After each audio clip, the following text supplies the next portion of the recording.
communication platforms, and cybersecurity. Prior to joining SentinelOne to support their innovative endpoint protection, he worked for industry leaders such as Cisco and Kaspersky. Passionate evangelist of cybersecurity, ease of frequency, and panel member helping customers understand the threat landscape and measures to defend against it.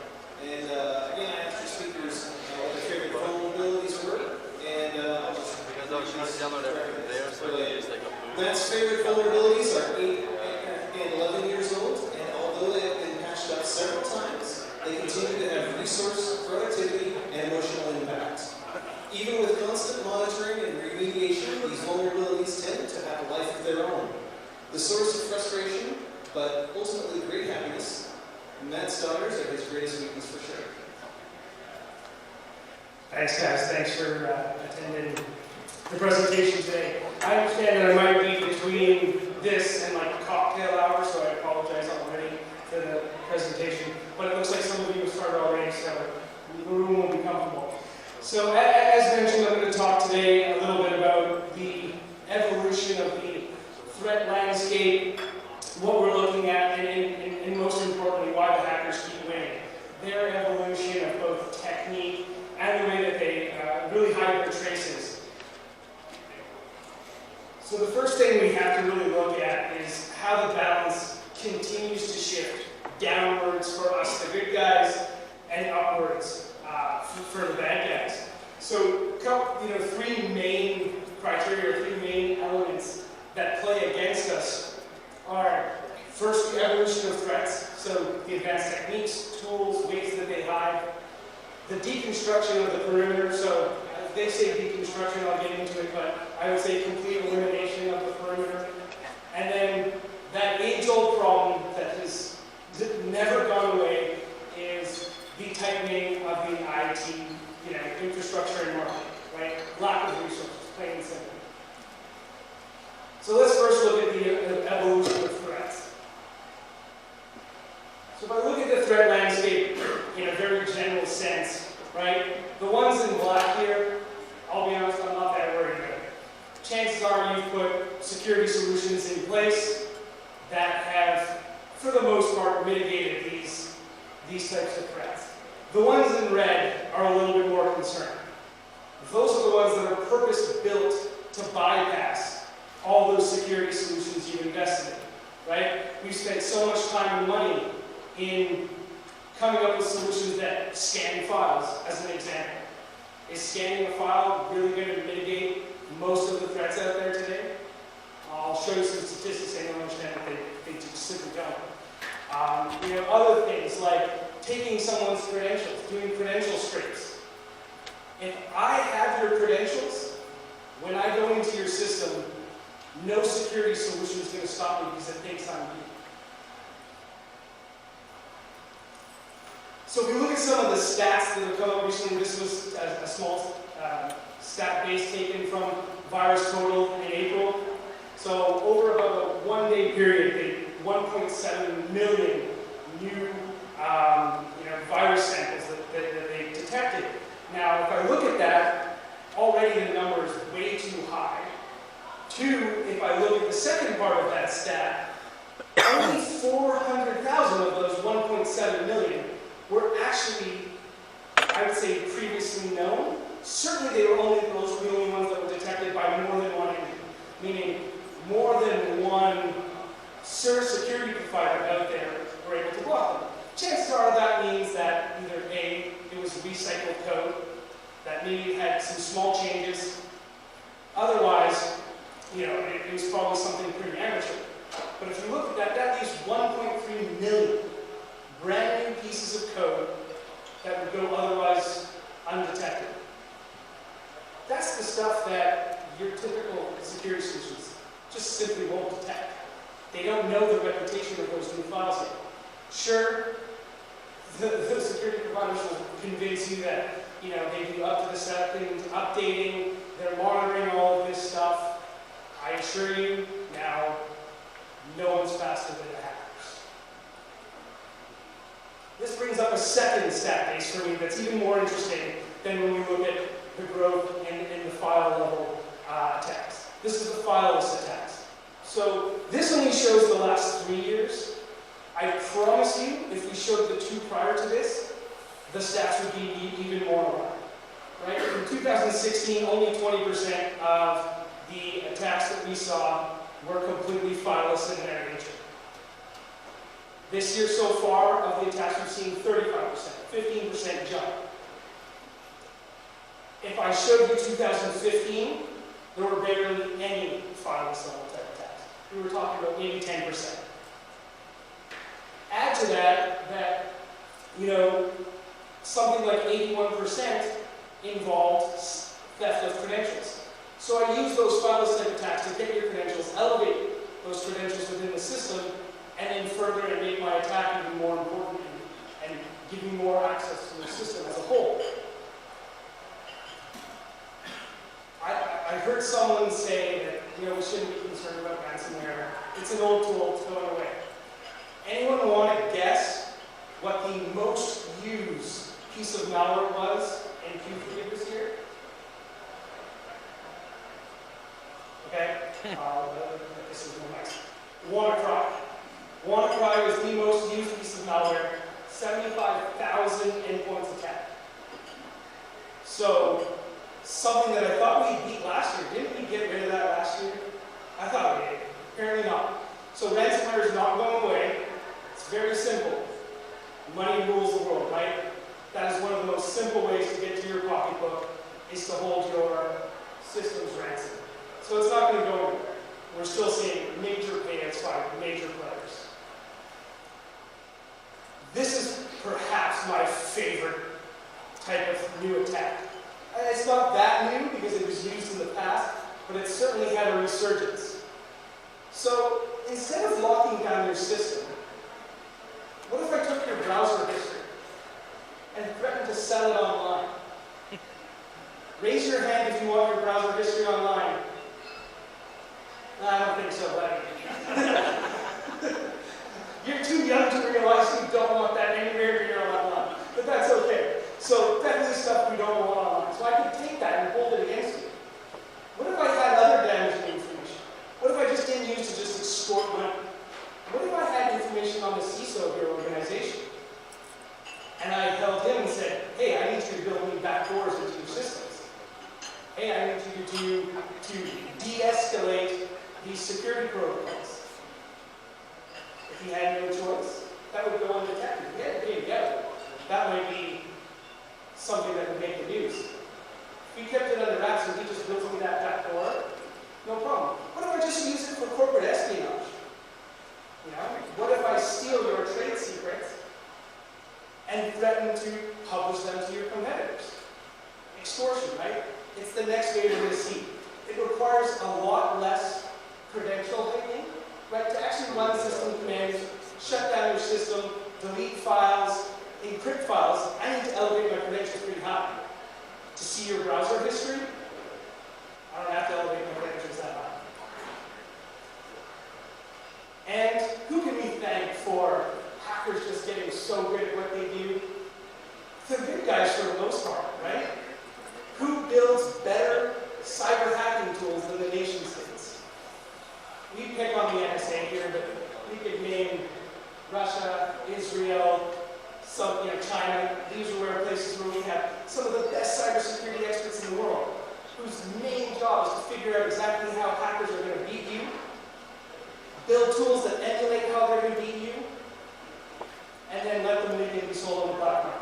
It's perfect, right? But the good news is, probably this from the side, for the most part, the level required to run some of those tools is pretty high. But what if instead of me running those tools, I could go out, go to a matchmaking service on the dark web, put in what I needed, who I needed it to go against, and for a nominal fee, go find someone who will do that for me. It's an age-old thing, right? We've all watched all those mafia movies where you hire a hitman to do the thing you don't want to do. This is not that different. The next big piece that's, really tipping the scales is this loss of perimeter. Right? It used to be so easy. If I was a CISO, a CIO, someone running a business, it's pretty simple. I would decide what I wanted in my network, what applications I wanted to run, what systems I wanted to run. I'd put them behind a really expensive firewall, create a whole bunch of networking rules that seemed foolproof, set it in there. You know, it's the old thing, if you build a high enough wall, it'll deter enough people that you don't have to worry about anything else. This was fine when you could define your perimeter. You can't define that perimeter anymore. Right? Cloud computing is taken off like never before. Mobile computing is taken off like never before. So we've seen it. Whereas, you know, IT managers used to spend most of their money building that perimeter, building that wall. They've now, you know, de-invested in that part of their environment. They are now investing more in the application space, giving their users more tools. That's their focus. How to protect it becomes secondary, unfortunately. The problem escalates when we really see that, you know, the growth in mobile workers isn't going anywhere. And I'd say this is a simple study. I've seen numbers that are way higher than this. 43%. I'd say that number closes in a lot higher if you add the sentence, have you ever worked remotely? All it takes is once. All it takes is one time when you step beyond that firewall for you to get infected by something, for you to have a network level attack, right? I've seen people take a list of IP addresses, longer than I've ever seen before, go and spend an entire day inputting perimeter firewall rules with that list of IP addresses. The next day, one employee steps from beyond that firewall, goes to a hotel, logs into their Wi-Fi, you know, something like Fred 2017. I wonder when the last time they changed the Wi-Fi password was. Anyone want to guess 2017? So that's the type of thing, right? That perimeter is completely gone. So this really pushes the hackers to one common ground where we're going to see all of this activity really does become the endpoint, right? It doesn't matter what network I'm connected to. It doesn't matter what I'm accessing. It's all going to pass through the endpoint at some point, right? I've had to escalate people's access remotely so that they can function as if they're sitting inside the network. What do you think service that does for the hackers? It escalates their access when they hack your machine, whether it's behind the network wall or when you're out in the wild. The timing of the IT market. I've been doing this a while. I kind of get tired of making these points, right? You know, are you planning to increase your IT spend next year? No. Are you planning to go up and hire 50% more people? No. No. And the worst part is, you know, it's that part of it is that you can't. We did a study and we realized that only about 4% of all alerts really get investigated. Gone are the days where I could open up my antivirus console, see, okay, blocked 100 things today, whew, shut it down, walk away. No, I need to understand what those 100 things were that it blocked. I need to do threat hunting. I need to investigate alerts beyond just understanding that something was deleted. Only 4%, not enough. But the question becomes, do you have enough time? So the analysts that do exist, do they have enough resources, time, etc., to do the proper research? Is the data refined enough for them to look at it, understand, and, you know, take it apart? Probably not. They have too much data in some cases, not enough in others. I noticed that there was a bunch of students going around today. It's awesome. Love to see it. And I'll say, you're in the right business. I have an 11-year-old daughter, as mentioned as part of my intro. I told her, I wake her up every day, go into IT security. Go into IT security. I promise you that's the job that's not going away, right? I remember when I was like 16, everyone was rushing to try and get into retail and commerce and all of this. You know how many new retail jobs there's going to be next year? So, definitely a business to get in. It's CISOs would love to go and hire a bunch of people. They can't. The talent level isn't there. The number of individuals isn't there.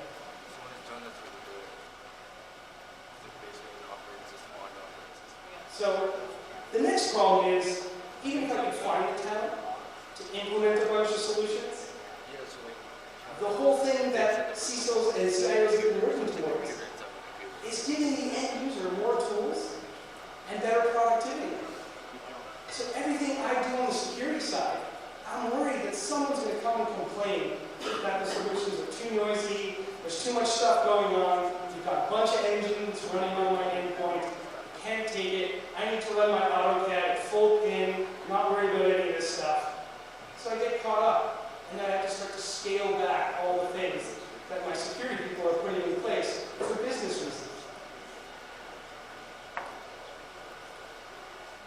So what do we do in security, right? I've heard this all too many times and met with a lot of CISOs, a lot of security people across the country. And I hate to say it. I can't think of one way where the word hope didn't come up. It might come up in a minor way.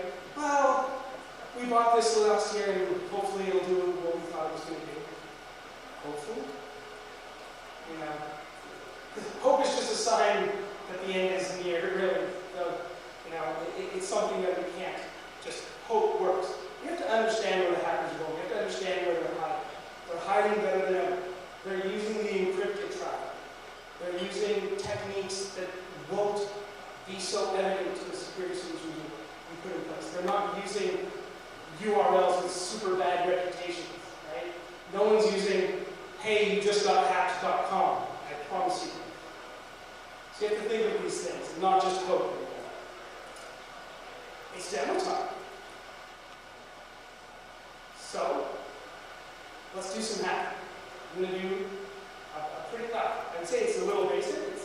It's advanced considering you know, some of the stuff you see up there. A couple main themes I'm going to keep to. I'm going to keep it fileless. I'm going to rely on human behavior. Humans are still really consistent. I'm going to do it to make money. And I'm going to do it in such a way that I can target anyone.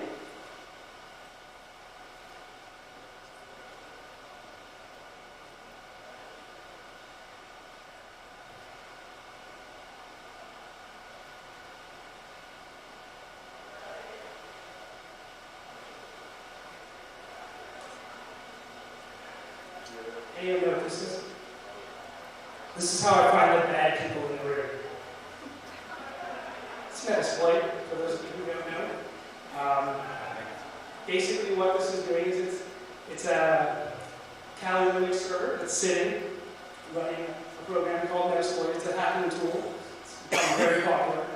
Right now what it's doing is listening into a URL, waiting for someone to visit that URL, and when it does, it's going to go to the video. So let's see what happens when my Windows 8 machine here visits that URL. So, typical social engineering, right? First thing I would do as a hacker if I wanted to come after your organization, what does almost every single organization in the world have on their website? For more information, please email info@something. Would you like to buy something? Email sales@such and such. Want to apply for a career? Please email something at. The immediate response you get back gives you an employee level signature. If I copy that, spoof an email address, I can send you an email that looks an awful lot like it came from within your organization. That's a 2-second social engineering move.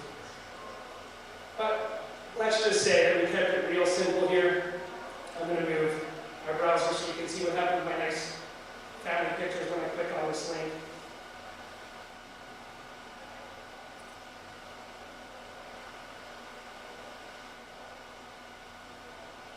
I can't speak for the hotels Wi-Fi. I also can't speak to how simple this attack page will look. I promise you, most hackers use something that doesn't tell you what they're about to do.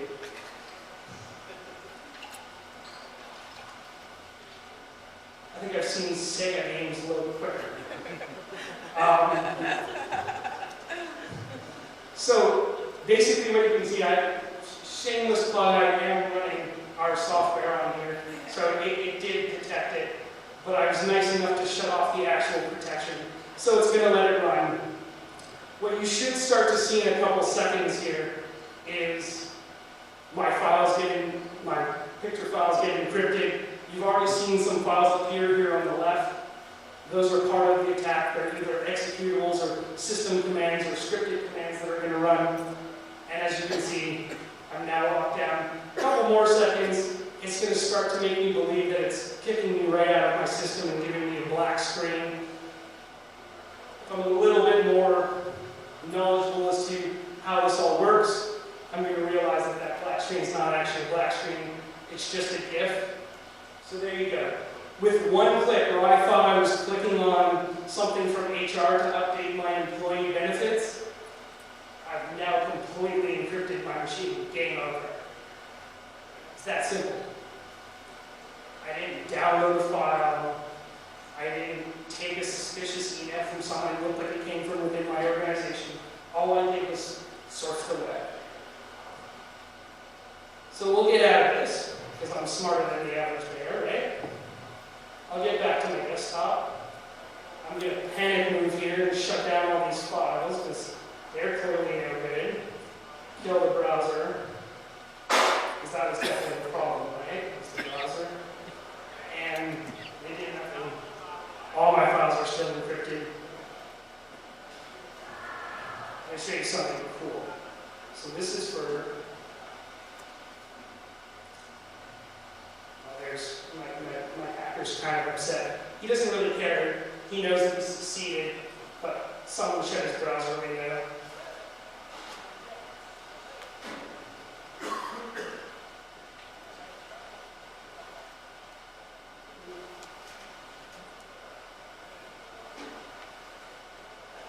Let's just take a second look here. But essentially what I'm going to be able to do once I get visibility is I'm actually going to be able to, one, reverse engineer what happened. Two, I'm going to be able to see the entire storyline, potentially get information to remediate this attack and immunize against it. And three, I'm going to press the magic button. So right away I can see that we detected that an exploit was used there. If I open up, the screen's not the clearest, but if I open that up,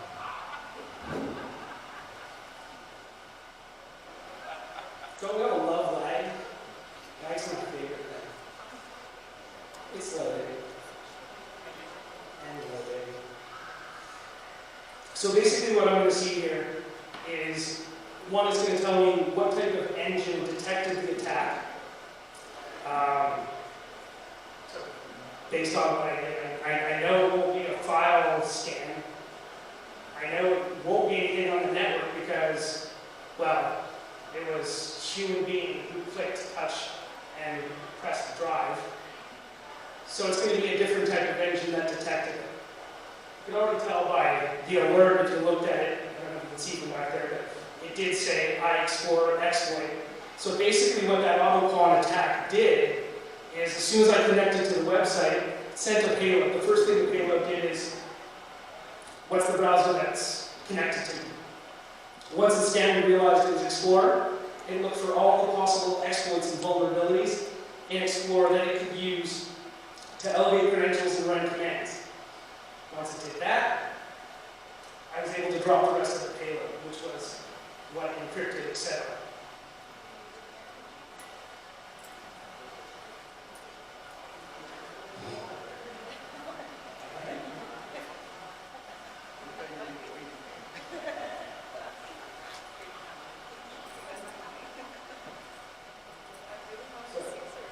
While we're waiting for that to, I can show you some other information.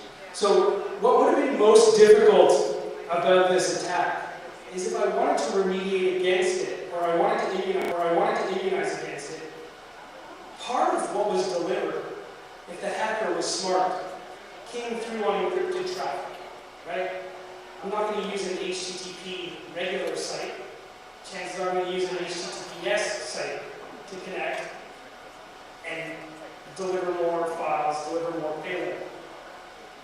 when this does load, I promise you some of the information it will show is 1, connections to certain IP addresses, 2, connection to a Dropbox account that was accessed over HTTPS.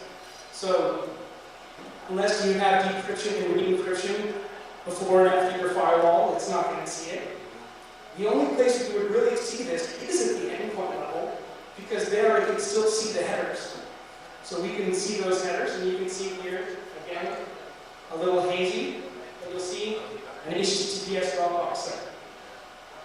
So by looking up that hash, I was able to correlate the data and pull up connections to an IP address, and more so, connections to a Dropbox account, where a Java get method was used. So information was exchanged from the Dropbox account. Probably some of those picture files that were presented on the desktop.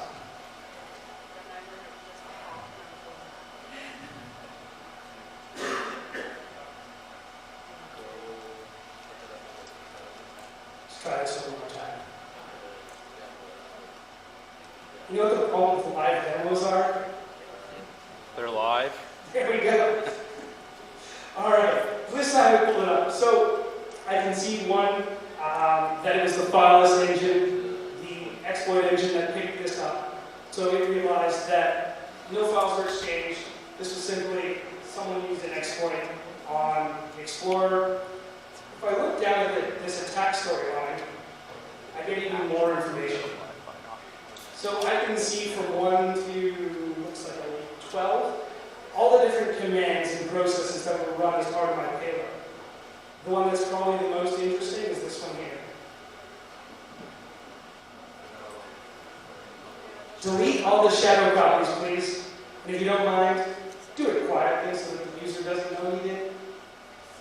So I actually met with a municipality a week ago at an event similar to this, and he was talking to me about a ransomware attack that he lived through, and I said, so, what was your remediation process? Expecting to hear, well, first thing we did is just had to realize how long it takes to come back using backups. And he said, first thing I did was cry. I said, why is that? He said, well, all my backups were either poisoned or gone.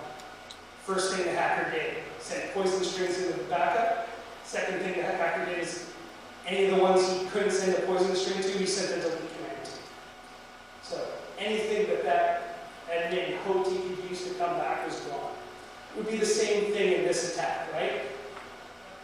All my shadow copies, all my system restore is now gone. This is where the hacker thinks he's won. Remember I said the magic button? This is what we call rollback. Again, I apologize and don't really apologize for the shameless plug. I'm going to send that command to the endpoint, and then probably with a little bit of lag, we'll watch what happens. So what should happen is, because we monitored and tracked all of that activity, all of those processes that ran as part of that attack, our agent now knows what processes to reverse. So with one click, no backup, I brought my files back. And I promise you I didn't pay the ransom. It's dangerous. There's more Bitcoin in the world than there is some foreign currencies.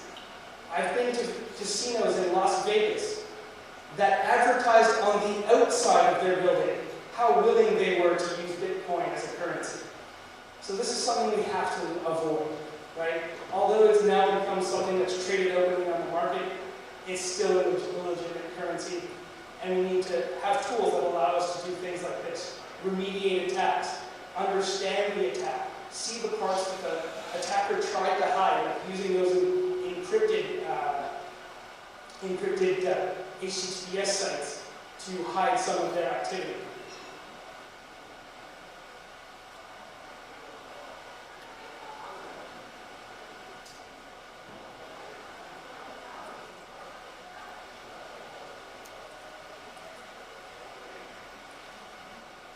So in case you missed it, this is what happened. The victim was browsing or was sent to a site.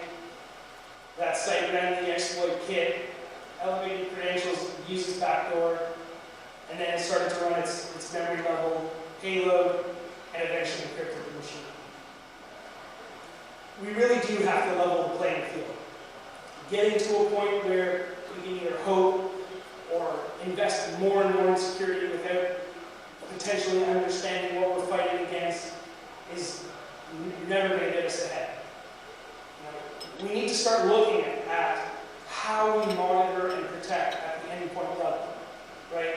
That old method of just looking at everything pre-execution and hoping that you catch it before it executes, I need an answer when it does. My hack showed anything can be beat. I would happily go around the room outside, go to each of the vendors, and probably within about 10 questions, get to a point where they'd have to admit, yeah, that would be this. It's an inevitability. It's what is your ability to remediate once I do beat? What am I monitoring for that beat pattern? Am I looking at the behavior that occurs on the machine once it gets beat? For the firewall and for the network guys, am I looking at the firewall and network levels when I do get beat? Do I have a remediation path when I get beat? Some of the key things that I think about when I want to talk to people about an endpoint type protection solution or protecting their environment. One, make sure that your solutions, although the cloud is super important, make sure that your solutions can live with it. Right? Because if I'm a smart hacker, the first thing I'm going to do is I'm going to cut off your internet connection. Because if you're relying on an engine in the cloud to do part of your protection, I don't want the help coming. I have to look beyond just the file level attacks, beyond just the normal network attacks. I have to look for things that come with elevated tools, fileless tools. I need to provide the people who are doing security in my organization with information beyond, hey, I blocked it. You might have blocked me this time. Persistence is the most popular fad in cyber attacks. If you stop me once, all that tells me is keep going. Right? One of the things we did there in the remediation I just showed you is you saw the hacker thought he had succeeded. He thought he had deleted my backups. He thought that his attack was fully successful. If I show him that I have another snapshot, another way to revert back that machine, he's going to keep going. He might attack my agent. He might attack other parts of the network. So I let him think he succeeded. He'll move on and wait for his paycheck. And one of the biggest challenges I see is if you're going to provide things with a security label on them, they're only secure as they are well deployed. So you have tools that are easy to use and easy to manage. Here's the very shameless marketing plug slide. Right?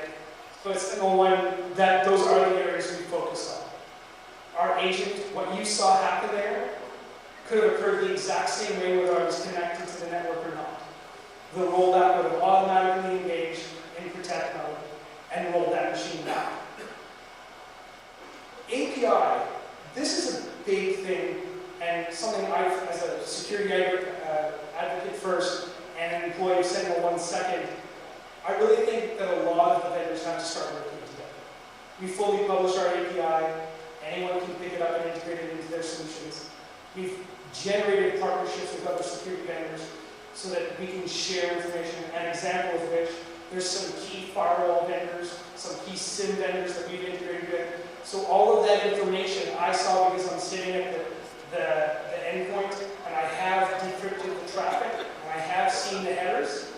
I can now share all of those URLs with the firewall. Allow it to immunize against it. I can share that IP address with the firewall, immunize against it. I can send all of these things up to the SIM to correlate information and start to do real research across my network. And of course, that visibility is the key, right? If I'm going to integrate with other people's solutions, I better have some information that they don't, and be able to share information at a deep level, use that visibility that I have at the endpoint beyond just detecting files and the immediate threat, which is to give you that hash, give you that signature. That's really irrelevant these days. I need the background information. What was the source port? What was the source IP address? What was the source URL? And just like most people who want to hack don't know how to use the advanced tools, most people that want to protect, they might have the skill set, but they start to lack the time. So, it's never too late to phone a friend, right? We can provide services to help you monitor those security solutions so that when it does happen at 3 a.m., like it happened to that municipality that I was referring to, you can be asleep, but someone isn't. So I talked about the API integration, like creating, not just integrating and sharing information, but being able to set certain triggers to, shut down the port, shut off the networking connection to a device that's infected. That's the type of integration you need, sharing information and moving on. And that's it. I think I still stayed way within my 45 minutes. So, open floor for questions.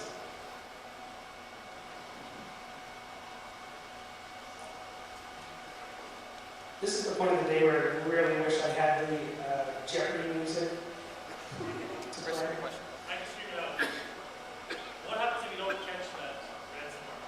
So, in fact, in the demo I did, you saw, right? It did encrypt my machine, so I actually didn't catch it. So, that's where there's a difference between behavior monitoring, static detection agents. So, something that might do deep file inspection, might look at a file's reputation, might even look at a process or an application's reputation, might look for indicators of compromise. Those things would be mostly considered static type detections. So that detection, yeah, that's where you hope to catch it. In this case, what I ended up detecting was the end result, right? The end result was Explorer got exploited and the machine got locked down. So in that case, I was able to use my remediation techniques to pull back. So the answer is to have a remediation plan. Do you provide a free home version? Do you want to be a paying customer? Yes.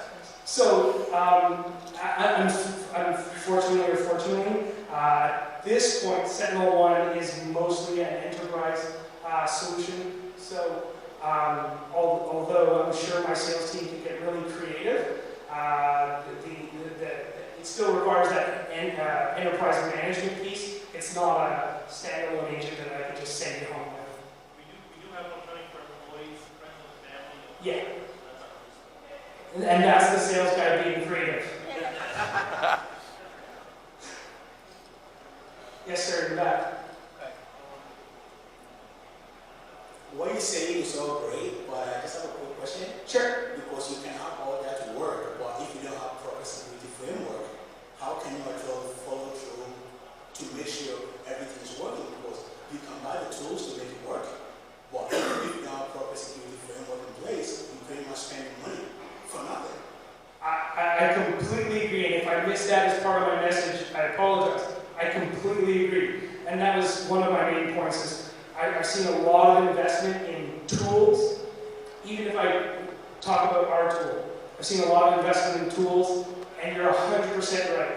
It all starts with an understanding, before you even get to the security point, is understanding your assets, your users' needs for productivity and doing their everyday business, and then understanding if I'm going to give them these tools, access to this data, now I need to put a framework or a policy or a strategy around that, those assets, to properly protect it. buying solutions is one part of it, but you're 100% right that it starts with the mentality, the strategy, and unfortunately or fortunately, the people that will, implement that strategy and manage that strategy with the solutions that they can afford to put in place. By the way, we have a $1 million warranty if we can't remediate your back. If I hack you later, can I get the $1 million?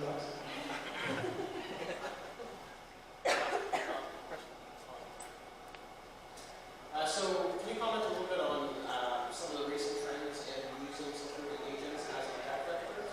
Right. So actually, it was on one of the slides, double agent. So basically, what this did is actually uses a vulnerability in Windows, part of the application framework in Windows, which somewhat gives it elevated credentials and access into the applications and allows you to somewhat alter the code or sort of be a man in the middle to retrieve some of that information. So there's a couple of things there. Most of the good antiviruses, endpoint protections, the agents out there have some form of anti-tamper. Ours certainly does. So beyond just protecting, you need something that's monitoring and protecting the agent itself. In no way should you be able to access, disable, enable, reconfigure the agent outside of the management console. So ours is done through encrypted commands sent across port 443 as an example. So it'd be kind of hard to get man in the middle and spoof that.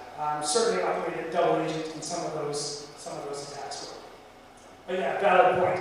A lot of the I hate to pick on them, a lot of the traditional guys have certainly fallen victim to that because, one, their agents exchange a lot of information with both the cloud and their onboard console. So, and it's not low-level information, right? It's not information like, this is the user logged in, this is the name of this computer, this is its AD group. It's, this is the file Matt opened, this is the file Matt's accessing. This is, so they're exchanging a lot more information. So it is to be cognizant and aware of those types of protections around agents for sure.